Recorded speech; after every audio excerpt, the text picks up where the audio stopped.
I have the great honor to present for the degree of Doctor of Fine Arts, honoris causa, Orville Shaggy Burrell.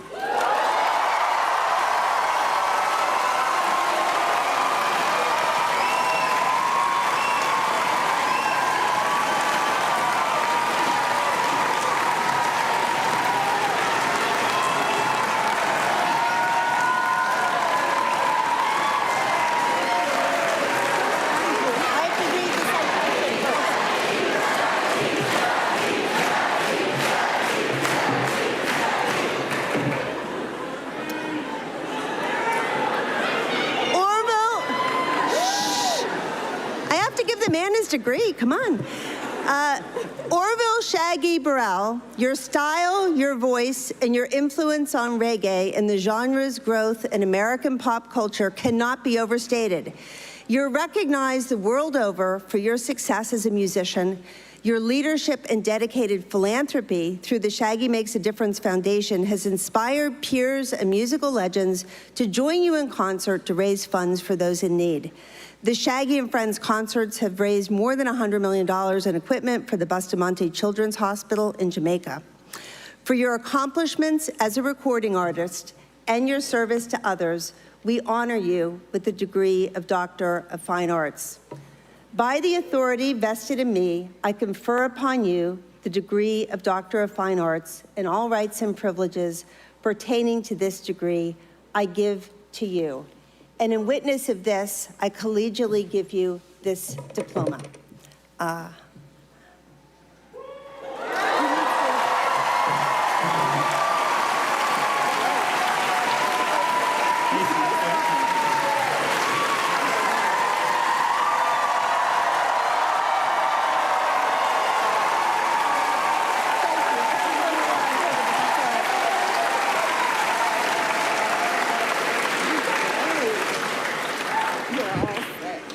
We will be honored to have you give remarks and a song to our graduates.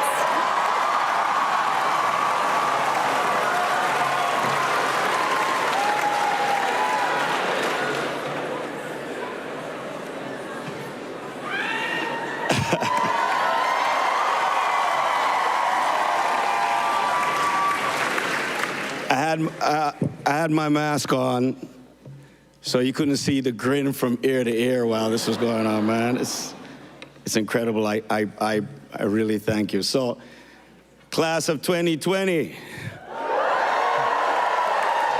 Wagwan!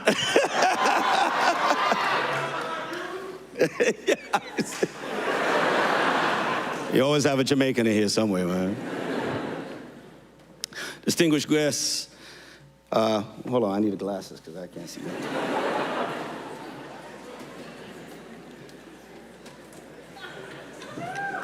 I got the cool glasses and then the reading glasses.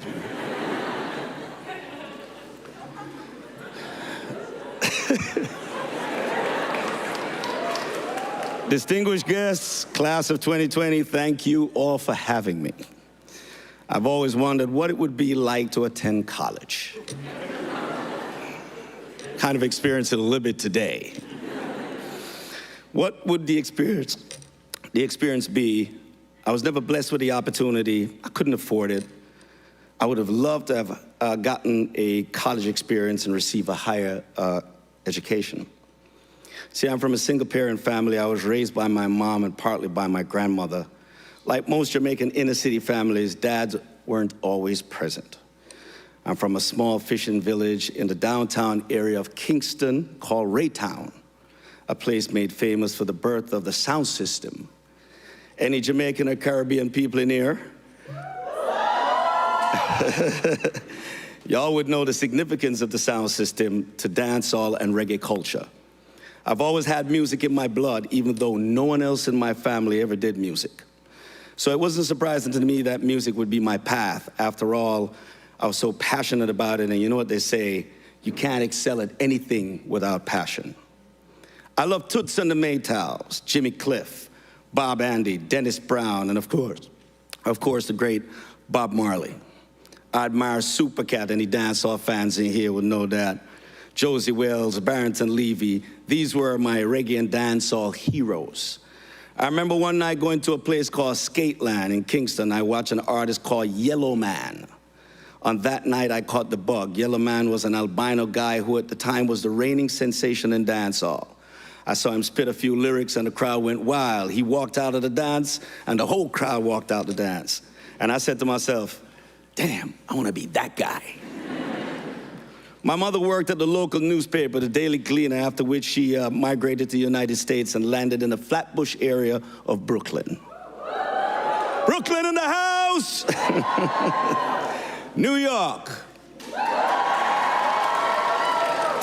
New York. Now, that was a culture shock. I was introduced to cultures from Haiti, Trinidad, Panama, Barbados, Guyana, Puerto Rico, Dominican Republic.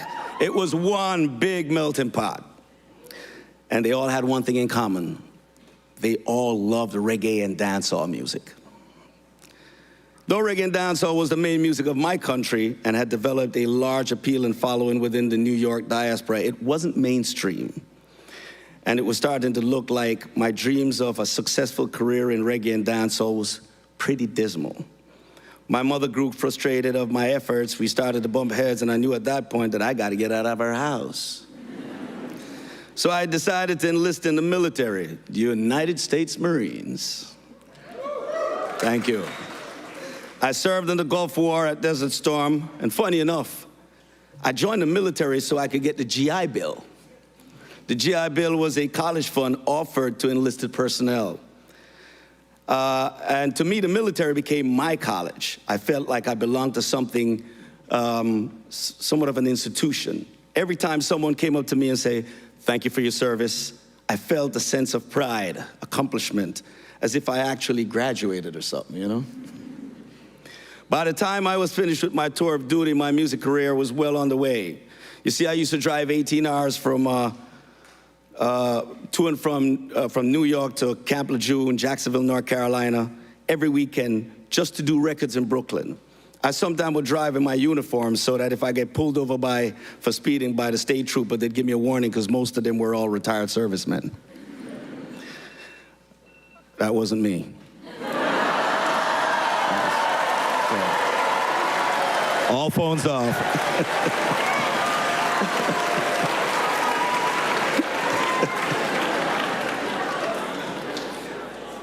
After I was discharged, one of the songs I recorded while in my uniform, "Oh Carolina," shot all the way to the British chart and earned me my first number one spot with $1 million contract at that from Virgin Records. Yeah. Ballin'! No. At the time, no one in dancehall was getting that kind of money for their deals, so it was the first of its kind. I remember thinking to myself, hey, $1 million. Even if I never got another hit, I got $1 million. But little did I know that was the first of many firsts. Shortly after, I wrote a song called Mr. Boombastic. This debuted at number 1 in the British chart. It was the first time in the history of dancehall or reggae that a dancehall or reggae track would debut at the top of the charts. After which Virgin Records gave me another $1 million. I was like, I could get used to this. Mr. Boombastic peaked at number 2 on the US Billboard charts, while Summertime, another track, made it to number 3 on the British charts. Another first for dancehall, having 2 songs top 5 on the charts in 2 different continents at the same time. This was quite an accomplishment. Thank you. I went on to record Hot Shot, the Hot Shot album, which became the first and only dancehall album, and the first and only #1 dancehall album, and the only diamond-selling album in dancehall history to date. Both Angel and It Wasn't Me were #1 records, and they were at #1. They were at #1 for record numbers a week and sold about 500,000. That's gold a week. Yeah, that's pretty hot. That's before streaming, by the way. Hard copies, baby. This at a time where Caribbean music wasn't even being played on radio. You see, I realized early on that nothing showcased culture like stars, and nothing shifts culture like superstars. Because the odds were against me as a Caribbean artist doing dancehall and reggae music, I knew I had to become not just a star, but a superstar. A star with superhero-like talent, personality, charisma, work ethic, and presence. I knew record labels weren't gonna invest money into a Caribbean act unless they produced numbers, sales. So I had to go 10 times harder, make music 10 times better and more infectious than any other genre while getting 10 times less sleep. All this to even have a fighting chance or a seat at the table. We sold huge numbers and opened the doors for the genre and gave the industry confidence in investing in Caribbean acts such as Sean Paul, Wayne Wonder, Elephant Man, to name a few. Not bad for an inner city kid from Kingston who didn't use his GI Bill. But I had the mindset to go hard. I always say, I may not be the most talented, but no one will outwork me. So get ready, saddle up, because it's gonna be one hell of a ride. Hey, look at me. My journey still continues. I'm here at Brown's University, accepting an honorary degree from an Ivy League school.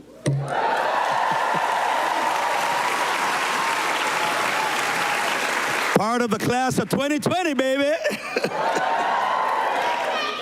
So just so you know, that's life, and it only gets better.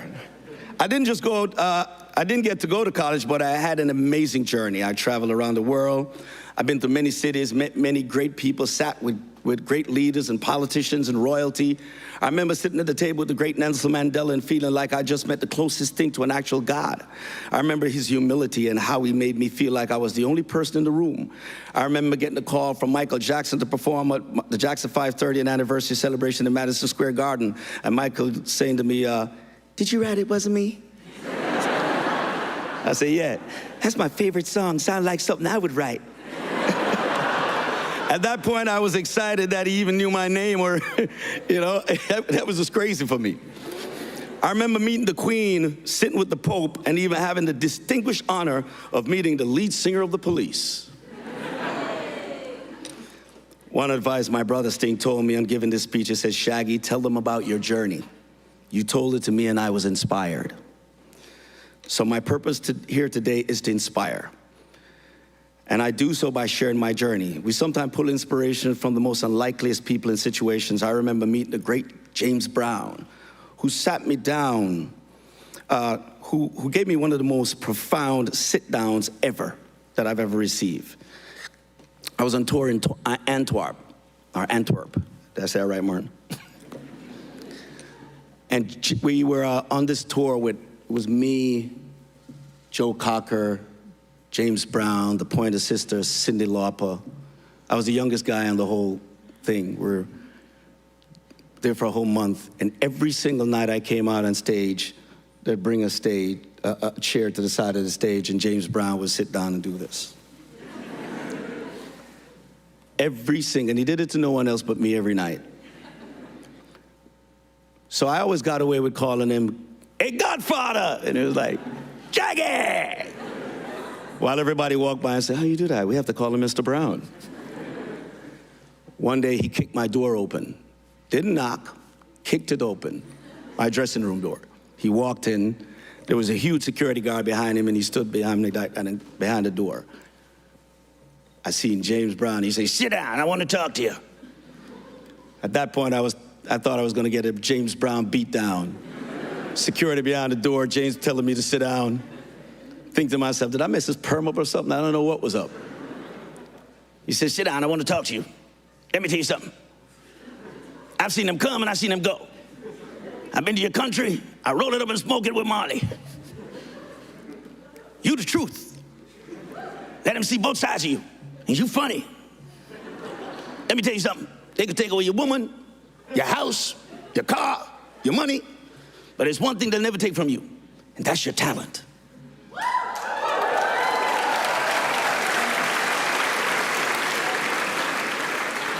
Because that was given to you by a high being. He said, keep doing what you're doing. God bless you. And he walked out. The thing that made that so profound for me is that I believed him. And every time I'm in a position where I'm down, I turn to my talent and I tap into it and I master it. And I'm always come up back on top. You should never stop dreaming or being inspired. I'm inspired by all these great people who have touched my life, and have helped me to realize that life is a gift and a privilege, and we should always move with gratitude. And throughout its ups and downs, every day above ground is a good day. You see, we're all here for different reasons, and we all have different paths to take on our journey. From day one, when we were born, we take our first breath, right? And on the day we pass, we take our last breath. So we have only a certain amount of breaths to take within our journey. So please remember to breathe. I know we all like to say we're kings and queens, and maybe we are, but one thing for certain is that we are all servants. We're here to perform a service to mankind, servants of God. We're all given the tool to perform our service, a talent.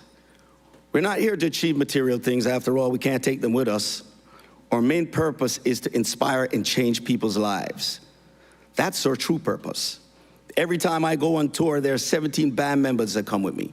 That's 17 mortgages, 17 school fee, electric bills, car payments, all because I sing these songs. There are concessions, the concession guys, the riggers, the security, the drivers, the janitors. They are all paying their bill because I decided to use my tool and serve. So when it's all said and done, one thing I maintain is gratitude. And I'm grateful that I was chosen to serve. And I look forward to your journey in hopes that one day we'll meet again and I'll be able to say to you guys, thank you for your service.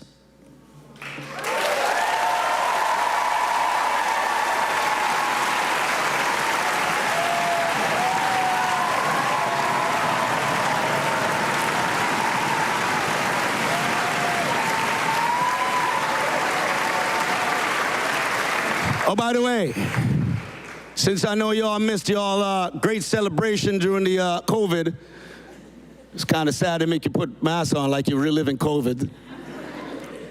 But everybody will be outside for the class of 2022, but we're in here 2020 and we're gonna turn up.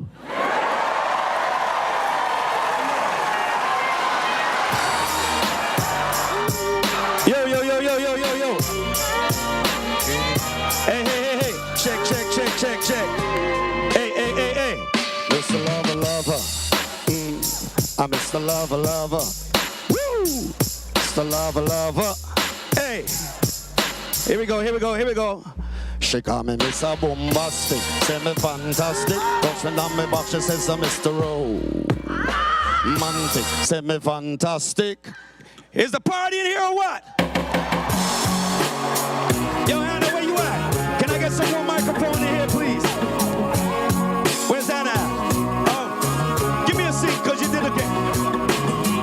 Girl, you're my angel, you're my darling angel. Closer than my peeps, you are to me, baby. Surely you're my angel, you're my darling angel.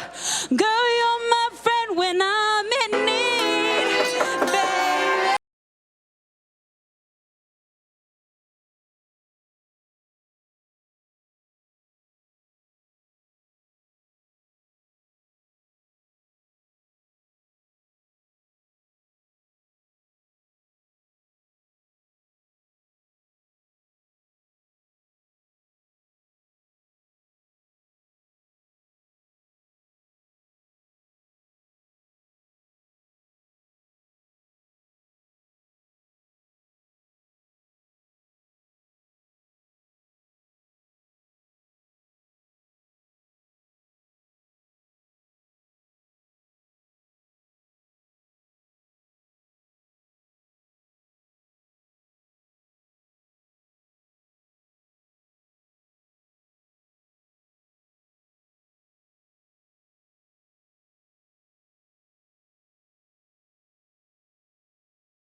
Garment.